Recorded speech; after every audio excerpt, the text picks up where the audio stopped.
కార్మిక వర్గానికి, రైతాంగానికి, శ్రమజీవులకు, సమస్త ప్రజలకు 141వ మేడే శుభాకాంక్షలు. 140 సంవత్సరాల క్రితం అమెరికా దేశంలోని చికాగో నగరంలో సాగినటువంటి వీరోచితమైనటువంటి కార్మిక పోరాటం పని గంటల కుదింపు, పని భారం, మెరుగైనటువంటి వేతనాల కోసం పోరాటం సాగింది.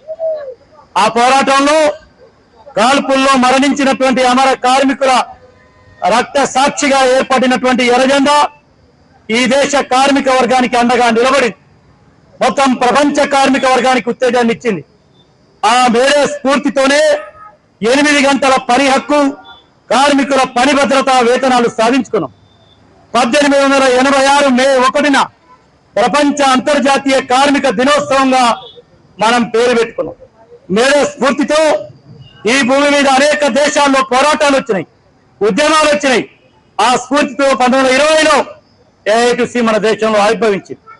ఆ పోరాట వెలువలోనే 24 గంటల రోజులో 8 గంటలు పని, 8 గంటలు నిద్ర, 8 గంటలు కుటుంబంతో గడపడానికి ఒక మనిషి యొక్క జీవిత కాలాన్ని గణించారు.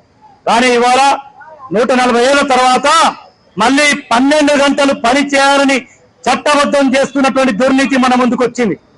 నరేంద్ర మోడీ నాయకత్వాన ఉన్నటువంటి ఎన్డీఏ ప్రభుత్వం 44 కార్మిక చట్టాలని సాపజుట్టి ఆదాని, అంబానీ చేతిలో పెట్టి 4 కోట్లుగా విభజించారు.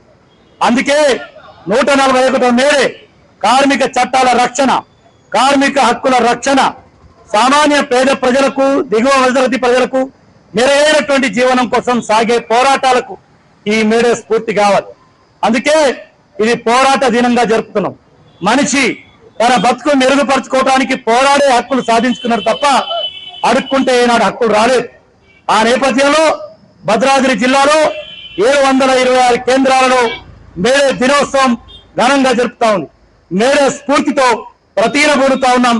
కోల్పోతున్నటువంటి కార్మికుల హక్కులని పోరాడి నిలబెట్టుకుంటాం.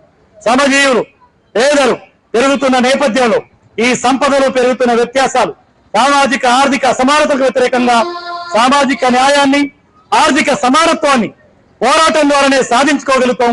ఆ పోరాటానికి ఎర్రజెండా భారత కమ్యూనిస్ట్ పార్టీ నాయకత్వంలో రానున్న పోరాటాలకు ఈ మేడే స్ఫూర్తి అని తెలియజేస్తూ, ఆ స్ఫూర్తిని కార్మిక వర్గం ప్రజలు ముందు తీసుకెళ్ళని తెలియజేస్తారు.